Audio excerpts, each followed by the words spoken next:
Limb loading. Surfaces affect muscle development. So think about working on firm ground or road surfaces and working in deep sand. Muscles dictate postural position. If you recall the images of the horse before and after treatment, it's the muscles or the neuromyofascial system which dictates postural position or where the horse will place its limbs. An immature stance is very foal-like, so fairly narrow. The withers will change with work. Loading is indicated by hoof shape. There can be flares. If you look from the front or behind, you can see the flare angle of the hooves. Boxy feet, where the limb is loaded more upright, and laterality, and that's where the high heel, low heel conformation is linked to scapular contour. You can see the stance that the horse is making with one limb protracted, and this will be reflected in the contours of the scapulae, which will affect saddle fit. There may be limb muscle weakness in the form of compensatory gait, poor performance, and the horse not being true to type. More about that later. What do we not want to see with these feet, even if we don't really know quite what we want to see? Contracted heels, high heel, low heel. Hey, I think you must have been spying on me as I wrote my few pages of my book today. Actually, I was been doing all about feet for the last week. High and low heel, yeah, I can show you that. Good. Okay, so if you haven't got any more to add, let's have a look and see what we've got here. What we have here, this is really quite interesting. This is just a horse in stance, and you might say, well, the posture's not bad. I mean, this horse was flying around cross country with a teenager. So when we actually look at the posture, if we trace up the hoof pastern axis, now that's not bad. The horse is slightly standing over in front, or standing, yeah, he's standing over the carpal joints and over the hoof and the hoof pastern axis. And if you trace the vertical line straight up, it misses this scapula. So not entirely, I mean, yeah, it's almost on the caudal border, but I would like to see this line firmly on this scapula, given that this is producing the power, the rotation, the leverage for the whole limb. And if we look behind, and the reason I've put a little line under the shoe there is I tried to find the point where that shoe was actually the ground line, the ground contact, so the sum of the loaded foot.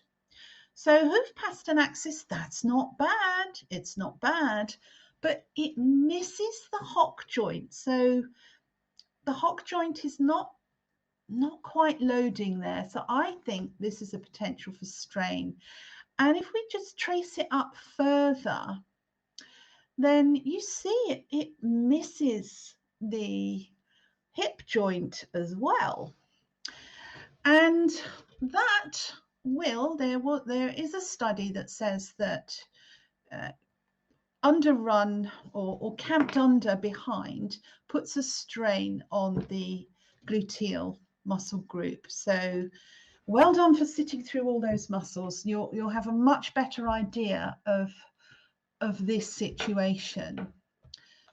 So all I did, and this is really interesting, all I did was pick up the horse's hind foot, and I placed that foot so that there would be a vertical line. So this is seconds later from the original habitual stance. So all I did was that. And suddenly the loading goes straight up through the cannon, straight through the hock, and it's more caudal than it was before in terms of the hip joint, but it's going onto almost dead on the greater trochanter of the femur. The load is going straight up to that lever. And if you look in the front, now what happened? I did not touch this horse's front leg. It just immediately moved into this configuration. Now, I can't tell you why it didn't move the other limbs in this way. But what you can see here, hoof pastern axis, very good. Straight up the limb, my line. I know it's easy to do this with lines and diagrams. That's why I hate them. But it just is. It is what it is. And then suddenly, we're going up, not quite through the elbow joint, but up through, and then that hits the scapula at the midpoint. Has anyone got any comments about this so far? Because I'm going to do another horse in a second. Anyone happy with that? Okay, so I will go on with my story then, if you've got nothing to say. So we move on to the next one, and again, the habitual posture. Sorry, this horse is a little bit at an angle, but you get the picture. Hoof pastern axis, not great here.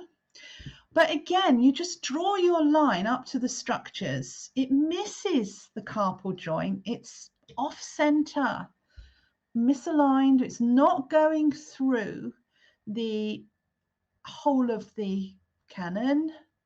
It goes straight through the elbow. Yeah, great. But again, it's the caudal scapula. It misses the scapula. So that's why I get so nuts about posture, because this is what happens. So you can imagine that there's no muscular input here really from the scapula. So this horse's limb is almost just hanging off the vertebrae, the triceps. Yes, triceps, I would like to say. So I would think this would strain the triceps somewhat, because that's where the load is going vertically. And again, behind, we are completely missing the cannon almost, except for the dorsal portion of the lower limb, missing the hock joint, and we are off the femur and somewhat in the region of the hip joint, or the caudal hip joint there. So again, so here we have again, all I did was put this horse, this pony, in vertical alignment of that metatarsal. And what happens is that it goes pretty much to the greater trochanter, and again up through the horse adjusted its own posture here, and again this goes to the scapula. It's on the scapula, that's where it loads to. This is what you might, this is quite a good limb. This horse is, I think it was carriage driving, it wasn't retired, and it's barefoot, and so you've got very good foot balance there, slight flare laterally, but generally speaking, this is a good load. So this is more or less ideal. No coincidence that it's barefoot and well trimmed. And here we have the back of the heel.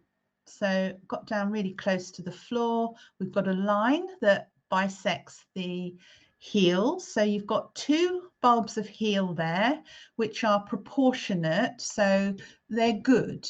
And this is just looking down from the side of the limb. This is the other foot for this one. think. And again, you can just look down and see that it just loads well. Now this one, the bulbs, no, actually, you tell me, what have we got with this one? What's going on with this foot? Let's have some ideas. What's wrong with it? The horse actually, the way I took the photo, I was looking down, but the horse had rested on the toe. So it just flicked up its toe and was resting a limb. So I just quickly took a picture. Yeah, uneven medial lateral balance. Yeah, very good. Yeah, you can just see, if you look at the coronet band, there's just something going on there. There's more heel, seems to be here than here. Anything else? So when that foot makes contact with the ground, there's going to be some rotation or something there, although farriers can do very clever jobs. No? Okay, let's go on. And twisting outside. Yeah, you can see a twist there. Yeah, even though the horse has just unloaded its foot, that is not a comfortable way to load that. I mean, it's just misaligned, and this was quite an old horse. I think this was 24. It's no excuse, but it was older. And also you can see some contraction of the frog. That should be nice and wide. So not a pretty foot. Here we have a pair of feet. What can we say about these? Just try, yeah, I remember the pony now. Yeah, so they're just basically an uneven pair of feet. So what can you see with these feet? There's a great big clue if you look at the heels. Fetlock is straight, foot is off balance. First one, yeah, legs. Yes, they are legs. So this does load a little upright, this pony. More weight on the inside of both feet. Oh, well done. Very well spotted. Yeah. So he appears to be loading medially. Small contracted heels. Oh, yes, yes. And we can actually see the related frogs. Sorry, there is not a great deal of detail in this particular one. So let me just point to it. Where can you, yeah, sorry, there's a bit of muck on this horse's foot, but yeah, you can see they've got some lateral extension there. So that is an underrun heel and just barely there. And this horse was always just shod because, so that the farrier was only just avoiding lameness. And I can find out, but I would say this is the affected limb. This is really horrible, this imbalance. But you know, if you look at the shoes, they're not too bad. Yeah, he's got some lateral extension here as well. So they are underrun. You can see that here. Okay, let's move on. Toes in. Yeah, actually that's quite interesting because he's got one toe pointing that way, so toe in here because there's some flare there. So not a very nice matching pair. Good. So here we can pick the foot up because we want to look at the feet in 3 of those movement planes. So we've looked from the side, we've looked from the front. Now we're looking from the sole up, so in the horizontal plane. We've also looked downwards at a foot as well. So here, this is fair. This is an old horse due a trim, and the bars of the foot pretty good, so they're quite open. There's some evidence of some thrush there, but we're not worried about that. But generally, that's a well-balanced hoof. I wouldn't be too concerned about this. There is some overgrowth there, so that the hoof wall, the lamina, is separating there and there. And but the horse lives out 24/7 on grass. And again, once the trim's done, the foot is good enough. It's a fairly good hoof, but you see more contraction here of this foot. But again, the rest of it needs a trim, and there's some asymmetry of the the angle of the bars. So this one's quite interesting because do not let your eye be fooled by the toe clip. And it was quite difficult to get a good line on this foot because if you look at it, this is how the shoe is loading the hoof. So you've got possibly some flare there. So the farriers can do some really interesting jobs with these feet that would fool you into thinking they're well balanced. But is there anything you can see on this that you don't particularly like or that's not desirable? Okay, I'll give you a clue. Oh, way too much foot on the left. Yeah, very good. Too long, too wide. Yeah, good. Look at the horn tubules. Now, that's a really good way of assessing the horse's foot because that will tell you a lot about how that foot is loading. So we'll have a look at the horn tubules here. So we've got, what do they call this? An event line, I think, where you have some strong growth and some ridges. It could just mean a change of field or some sort of change in the management there. But if you have a look at how the horn tubules, yeah, I mean, they're fair. They're fair. I think something happens to them around this region, but we'll look at other horn tubules a bit later. But if you're in doubt as to whether there is an underrun heel or poor foot balance, the horn tubules will always show you the loading, in my opinion. It'll always show you how the foot is balanced, how the foot is loading. So even if I drew a straight line up through the toe clip, this still wouldn't be a good foot, I don't think. Okay, let's move on. This is the same foot from behind, and here you can see again these horn tubules start to disappear under the foot, but you can see here the lateral extensions on the shoe. So there's some extra support given. So where you see lateral extensions, the farrier is trying to provide some extra support because the heels are not providing it. And you can see here, because of this imbalance of the heels, this frog could be just about to split or shear because of this hoof imbalance. You remember the one I showed you earlier, where the two bulbs were pretty much equal and the joint was loading vertically. You can see here there's a lean almost to one side of this foot. Nothing wrong with this. This is pretty good. And again, you can see some clear tubules here. And again, you've got some event lines, but there's a wave in this foot, probably historically waving. I can't see if the coronet is entirely where it should be, but no, I think that coronet band is just having a dip down at the back. So there is a little heel issue here, but again, it's barefoot. The horse is not being ridden, turned out. I think this is the old horse, an Arab, I think. And just look at how it's loading.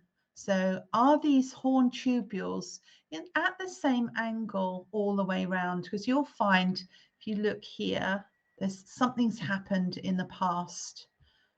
Perhaps the foot is now coming out of that bend. I don't know. But anyway, so this is what you need to be looking at. And yeah, I've just illustrated here. This is a fairly good foot, except for something at the heels. But again, old horse not working. And again, here is the danger zone here. You can just see what's going on here. So we've got the shoe. There are no lateral extensions on this shoe. The shoe looks a bit small, but maybe the horse is pulling them off. I don't know. The vertical load misses the cannon bone. So I'd say some suspensory strain waiting to happen there. But can you see the coronet band is Is it a wavy line or is it a straight line? Probably just about straight. But if you look here, there is no support. This foot is just going to bend down into a collapsed heel of more collapse. And the horn tubules, you can see they're not entirely parallel. So again, the farriers can do a really good job of putting shoes on these awful feet. But this foot looks strained, it really does. And it's just, something's just peeling away at the heel there. It's not good. The angles are very different. Now, a paper I read, you may not get entirely parallel toe and heel angles, but I think the tolerance is about 5 degrees. Any more than that, and then I think it was the Sudeisen paper, problems could follow, okay? But again, how does it find its way to load up to this fetlock and up here, and with the shoe out in front as well? Not good. Here is a very old underrun heel. This is just appalling. This foot, there is a pad there that the farrier has put on. And this horse, he's been wearing these feet for about 24 years. There's sheared heels. They even look sheared if you look at the position of them. One is higher. It's just not loading symmetrically. You've got the hoof difference and you've got this shear up the frog. This is a dreadful foot. It really is dreadful. Now this is the side profile of that foot. Again, look at the how parallel, or what about these horn tubules? These are horizontal here. And when you come up here, again, the farrier's made quite a good job of balancing this. I almost choke myself to say, but he's done the best job that he can. But look at this wedge in there.